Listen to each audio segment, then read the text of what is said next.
What if this whole month wasn't just about awareness? What if it was about awakening? What if everything you've heard, everything you've been sitting with these past few weeks, wasn't meant to inspire you to talk more, but to live different? Not living louder, not being performative, but being more honest. Welcome back, everybody, to the Midnight Collective podcast, where we keep it real, we keep it grounded, and we are focused on what truly matters: men growing from the inside out.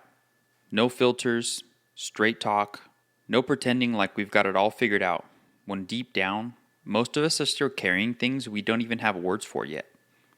This month has been different. It's been intentional. We've talked about a lot, from weight of unspoken depression, to the real responsibilities of fatherhood, to the spaces where men isolate, numb out, and break down behind closed doors. We've opened up about brotherhood, not just as a feel-good idea, but as a lifeline. About the power of showing up and what it actually costs when we don't. And whether you listen to every episode, or you're just tuning in now, there's one thing that kept coming up, whether we said it directly or not. Men are carrying too much silence. That silence didn't start yesterday. It started when we were young, when we were told not to cry, when we watched the people around us struggle and never speak on it, when we learned that strength meant staying quiet, staying calm, and staying in control, even if it meant slowly unraveling inside. Over time, we adapted, we hardened, we took pride in being able to hold it all in, to keep it moving, to handle it ourselves, because that's what we thought manhood was. But here's what I need to say as clearly as possible. Moving is not the same as growing. You can build a career, you can build a family, and a life that looks good from the outside, and still feel hollow, unsure, and unfulfilled. And if we never stop to ask why, we end up living in a life we didn't choose. We just inherited it from all the unspoken rules about who we're supposed to be. So if you're here and you've been listening, I want you to know that you're not alone in this. You're not weak for feeling off. You're not soft for wanting more depth, more clarity, more peace. You're a man who's waking up, and that right there is where the work begins. This space that we've built here, the Midnight Collective, it's not just a podcast, it's a movement, a recalibration, a slow, steady rebellion against everything that was taught to us to be silent, numb, and emotionally unavailable. This is for the men who are ready to face the truth, for the fathers who want to raise their sons and daughters differently, for the men who never had a blueprint for healing, but are committed to building one now. As we close out Men's Mental Health Month, I want you to treat this episode like a mirror, not just a moment to consume content, but a moment to check in. Where are you still performing instead of being present? Where are you still hiding behind being busy or fine when really you're exhausted and disconnected? What have you been carrying this month, not just in your schedule, but in your spirit? This month wasn't about dumping more information on you. It was about holding space for the real, for the hidden, for the parts of us that are tired of pretending. And I'll say this, if something in you has been stirred, if something's being shifted, even slightly, that's not an accident. That's you waking up to the fact that your growth is your responsibility. That healing won't come from the outside in. It comes from the inside out. You weren't taught how to be whole. Most of us weren't. But now that's what you're missing. But now that you know what's missing, the choice is yours. Before we go any deeper, I want to pause and name something important. Men's Mental Health Month wasn't created as a formality. It wasn't built for social media campaigns or polished infographics. It was created because men in every part of the world are hurting, and most of us have been taught to do it quietly. This month exists because for far too long, men have been left emotionally unequipped and culturally conditioned to believe that their pain doesn't matter, or worse, that acknowledging it makes them weak. We weren't handed language for what we felt. We weren't shown how to process it, and in many cases, we weren't even allowed to ask for help without being questioned, mocked, or even dismissed.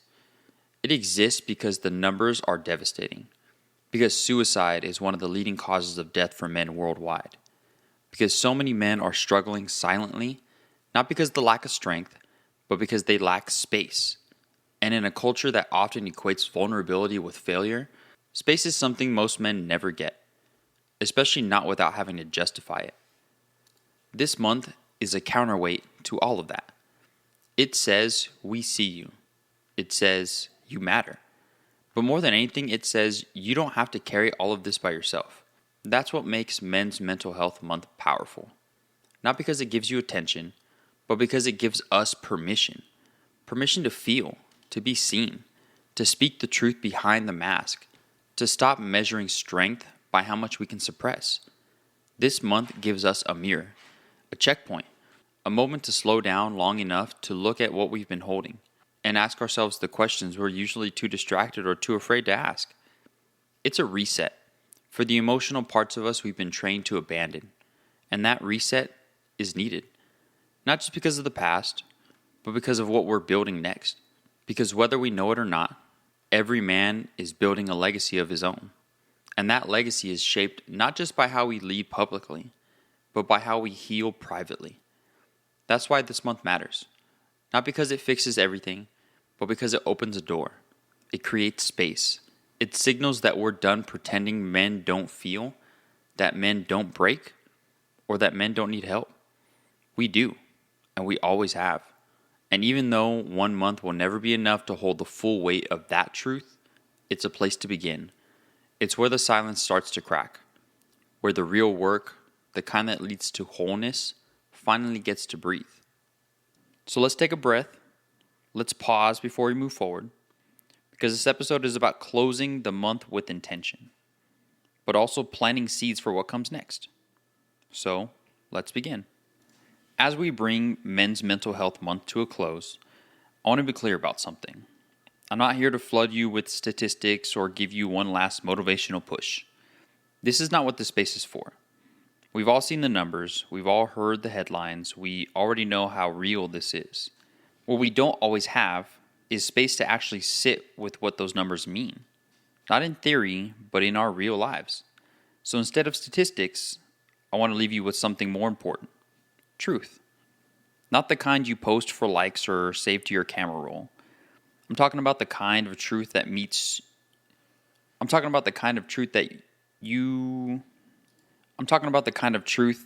you where you are. In the quiet moments, in the heavy ones, in the ones where you're trying to hold it all together while nobody's watching. Truth. You were never meant to carry it all alone.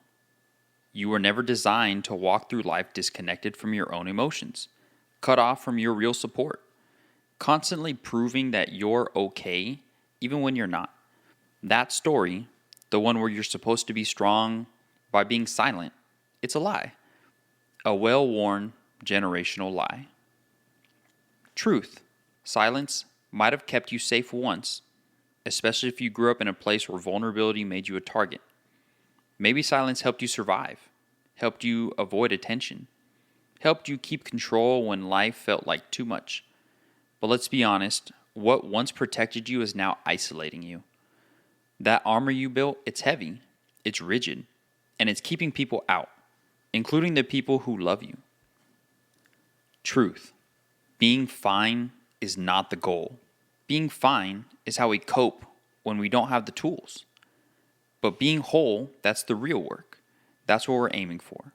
Wholeness doesn't mean you're happy all the time or that you got everything figured out.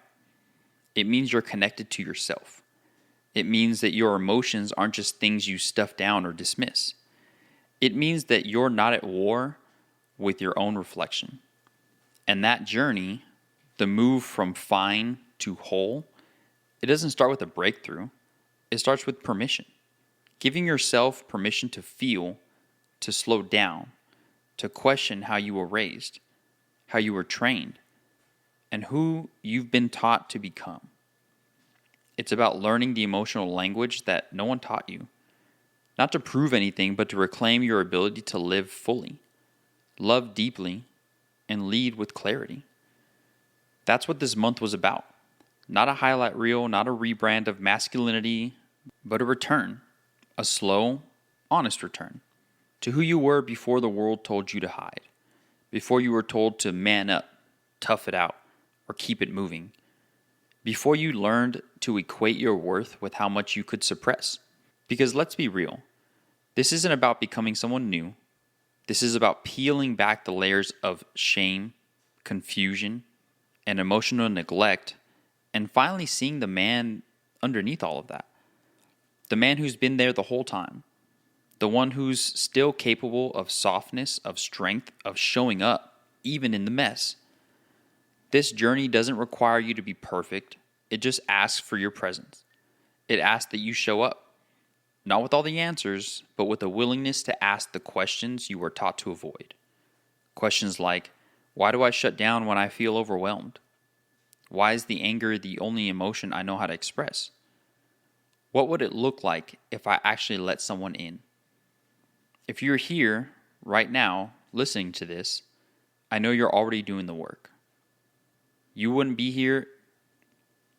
tuned into this if you weren't. That makes you part of a rare group. Not because you've mastered anything, but because you're refusing to stay asleep. You're no longer waiting for permission to grow.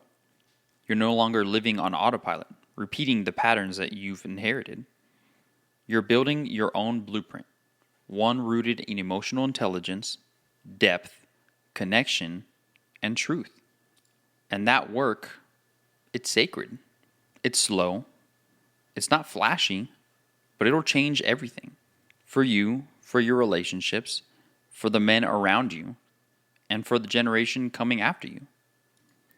So let me offer you one final challenge. Not just to think, but to pause and really reflect. This isn't about what you reposted or nodded along with in this podcast. This isn't about what you've personally discovered about yourself over the last few weeks. What hit differently? What truths surfaced? What patterns became too loud to ignore? And I want you to ask yourself, what have I learned about myself lately? Not the curated version of me, not the version that knows how to say the right thing, but the version that shows up when no one's watching. What have I seen in the way I respond under stress? How do I handle closeness? What stories am I still carrying that tell me I have to be silent, strong, or stoic, even when it's hurting me? Where are you still playing small? Where are you still holding back because you're afraid of being seen? Maybe it's in the way you shut down when things get hard. Maybe it's in the way you distract yourself when things get too quiet. Or maybe it's in the way you show up for everyone else, but still don't know how to show up for yourself. Write it down. Don't overthink it. Just name it. Say it loud. Share it with someone you trust. A brother, a friend, a partner. Let it breathe outside of your head, because this is how change becomes real. Not through overconsumption, not through more information, but through practice, through presence, through putting language to the things you've spent years pushing down. You don't need to be perfect. You don't need to have it all figured out, but you do need to be honest. This is the work. It's messy, it's quiet, and it doesn't always look impressive from the outside, but it's the only way we truly grow. So before you move on to the next thing, sit with this. Reflect on what surfaced this month. And ask yourself if you're willing to keep doing the work, even after the calendar flips. Because this isn't about 1 month of awareness. It's about building a life where this kind of reflection becomes normal. Where emotional honesty isn't rare. And where showing up with depth becomes the standard and not the exception. Men's Mental Health Month might be over, but your growth isn't. The calendar might reset, the awareness campaigns might quiet down, but what you're building internally, that doesn't have an off switch. This isn't the end of a conversation. It's the beginning of something deeper, something more personal, more uncomfortable, and more honest. Growth doesn't live on a timeline. It lives in how you choose to show up when no one's clapping for you. And next month, we're stepping directly into that deeper territory. We're going to launch a new series that builds on everything that we've uncovered here this past month, especially from the Bridging the Gap episode that we did last week. That conversation cracked something open, and now it's time to keep digging into it. I think it's time to talk about what's underneath all the disconnect, all the shutdowns, and all the emotional confusion so many of us carry without realizing it. We're starting with what might be the root of it all: unlearning the silence and rebuilding emotional intelligence for men. Because silence doesn't just show up in our lives. It was shaped. It was modeled. It was taught. And for so many of us, it became the only language we knew. Silence showed up in how we communicated, how we avoided, how we held love at arm's length. It showed up in how we raised our kids without knowing how to name our stress. It showed up in our relationships, where we could fix problems but never really talk about feelings. That silence shaped everything. And here's the thing, this isn't about being soft. It's about being skilled. It's about becoming the kind of man who knows how to process, express, and lead with emotional intelligence. Because if you were never taught how to sit with your own emotions, how to name grief, how to move through shame, and even admit when you're overwhelmed, that's not your fault. Truly, that was never your fault. But now that you're aware of that gap, staying unequipped, that becomes your responsibility. And responsibility is where growth lives. So we're going to go into that together. We're going to learn together as a community, as a collective of men who are tired of the shallow definitions of strength we were handed. Men who are willing to unlearn the scripts, rewrite the story, and do the work. Not just for themselves, but for the people they love, for the sons and daughters watching, and for the brothers coming up behind them. So, if this episode, or anything we've talked about this month, hit you in some sort of way, do something with it. Share it with another man who needs it. Comment on this episode or on our social media what your biggest takeaway was. And make sure you're locked in, because what's coming next isn't going to be surface level talk. We're going to peel back the layers and giving this work the space it deserves. We're not building a platform, we're building men. Men who are rooted in presence.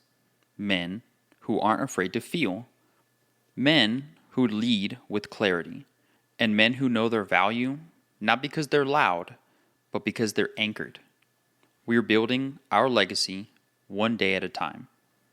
This is the Midnight Collective.